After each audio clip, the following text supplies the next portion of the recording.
What's up, you guys? I'm here to help you install this Idoing head unit on the 86 family to replace this plain, ugly, factory-style head unit that comes with the car. All right, it comes in this black trim here. As you see, we have this like faux carbon fiber material. So I'm kind of working on vinyl wrapping this, and I'm gonna end up doing this side too to kind of see how it works, so it could be flush, you know, instead of having the black and then the carbon fiber. So I'm actually going to this one's kind of a different hue. It matches okay, but I want it to be completely flush, right? So I'm going to end up taking this trim off and vinyl wrapping this part as well, so it just works all together, right? All right. That being said, let's get it started. All right, you guys. Step one, you're going to remove the factory trim here. Idoing actually brings you one of these trim removal tools, so be sure to use that so you don't kind of scratch up or mess any of your interior in the process. All right, so you just want to do it the right way. Some people do it with their hands here, but you don't want to mess it up.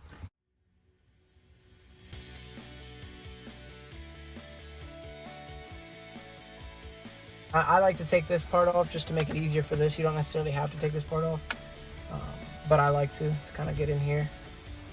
There you go. Go, set these aside. So now what's holding the unit is actually going to be 4 little 10mm bolts. Sometimes they're like a Phillips head screw. Depends. I haven't messed with mine yet, but I've seen a few people's with a Phillips head. Just going to kind of take these bolts out here.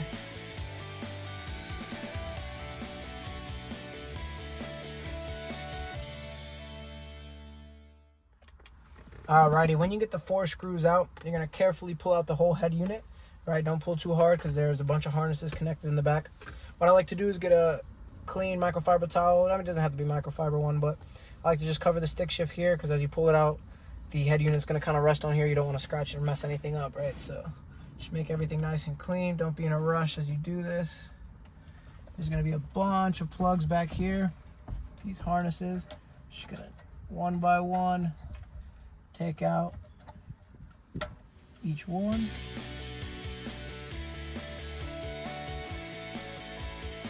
I'll show you guys.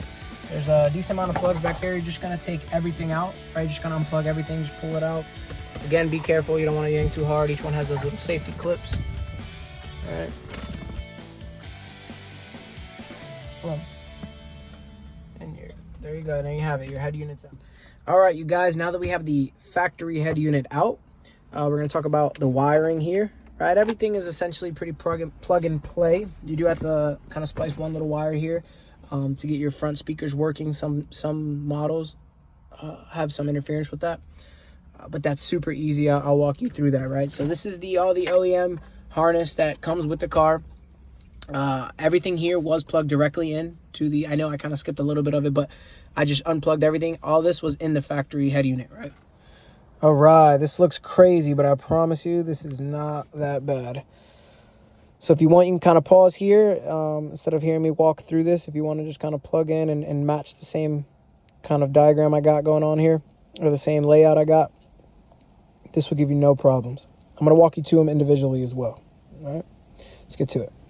This is the GPS side, right? The GPS button. It's labeled GPS. Plug it in there. It's magnetic. Just kind of place it here at the top. It's non-intrusive. Goes in perfectly fine. No issues. Then next to it, we have, this is the little rainbow connector here. I don't know exactly what it is, but this is all comes straight from Idoing. I didn't have to buy any other harnesses, right? Let's put that in there. Make sure it's nice and snug. It's at a weird little spot there. Make sure it clips in good. This switch here, make sure this switch is facing towards the GPS side. I don't want to say left or right because it depends on how you're looking at it. But make sure that switch in there, the little black switch, I believe that's called the canvas switch, face it this left side.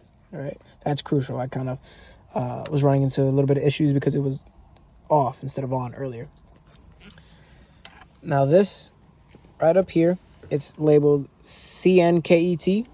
That's this little black multicolored dongle here.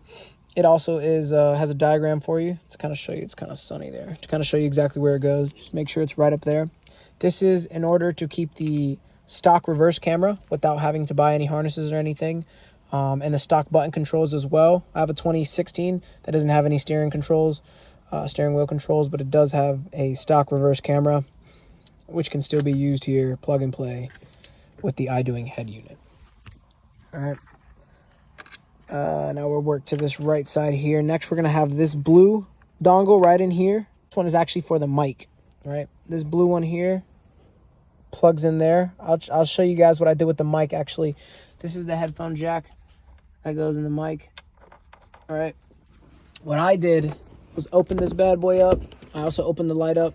If you look closely, I have the mic right here. I'm touching it. It's a little tough to see because it's dark.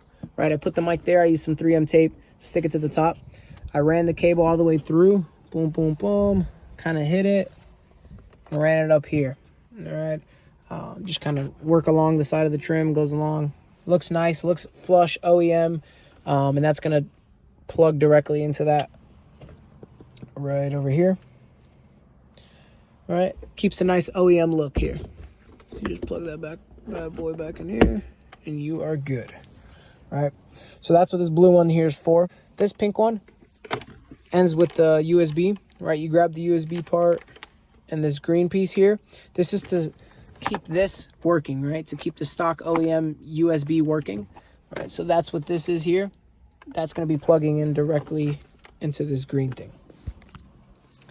Next, you have the yellow one here. So this is going to control your front amp control, as well as your antenna. So this is the only splicing you're gonna have to kind of do. So you're gonna take on this yellow one, right? On this yellow 10 pin, the blue one, the blue cable labeled amp control. Splice that end off to expose some wire, right? On the OEM 10 pin, you're gonna strip some of that brown wire right here. Don't cut it, just kind of splice through it to expose some of the wire. So when you plug this in, you're going to just essentially wrap this blue amp control wire to this 10 pins brown wire that you exposed here. That's going to get your front speakers working. All right, this is crucial, but it's super easy. Again, expose some of this brown wire on this 10 pin. I'm saying it again because there's a million videos and it's just hard to explain this, I guess. Expose some of this brown wire. Wrap the amp control wire to that. Cover it with some electrical tape. And that's how you get your front controls working. Lastly, you're going to have your antenna plugged in here. That's what this is. This is to add for better connection, right? So you're going to grab this and connect them here. They both say auto antenna. You just plug them into each other. Boom.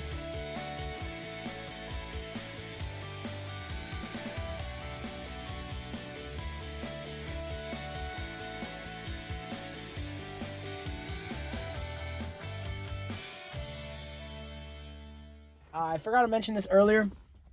You take the stock pins, like the clips, from the OEM unit. When you take it out, these clips are attached to it. Just take them out and pop them onto this thing right over here. When I took this out originally, it got stuck in there. So that's okay, though. You would just kind of pop that bad boy in there. Now that everything's plugged in, everything looks good. The speaker is tapped properly. Now you gotta just line up everything. It all kind of fits in there.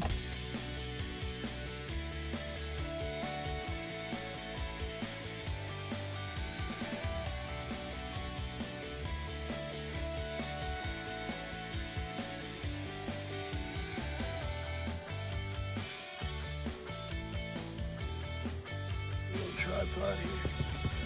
Get a look at this. Flush got a little sparkle to that bad boy. Alrighty, so I'm starting this up here. Now this thing that you see here is actually the wireless CarPlay starting up. I have mine set up so that as soon as I turn on the car, it starts this up. Takes about what, 11, 12 seconds. Very responsive too. You can open up your settings, just like regular CarPlay. If you guys. This is to quick show you. You put the car in reverse. Boom. Immediately pops up the camera.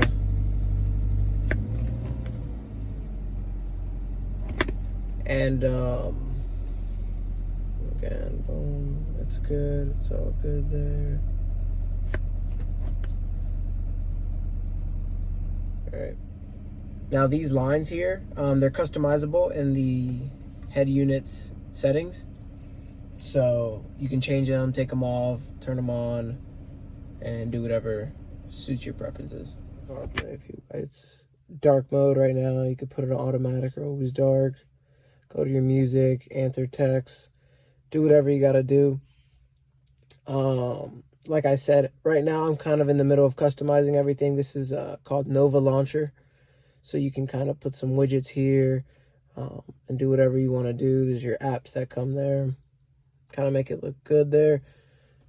There's 4 UIs that come with the stock unit, right? This is what like the car launcher looks like. It looks pretty good here. It has the clock. You can customize it. I haven't really messed with this one that much. I've been utilizing the Nova one. So yeah, so then you have your 5 buttons here that's completely customizable. This is like an auto mute button. Kind of brings that up. So if it's at 32, you mute this kind of automatically. Works really good, pretty responsive, connects to Wi-Fi, has GPS. If you decide to pay for another SIM card, you can do 4G connection. That's another dongle. When you purchase it, you'll see it. You just plug it in the back there, plug a GPS in. So far, I'm loving it. Works really smooth. Takes about 10-11 seconds, like I said, for the CarPlay to start up, which is wireless too.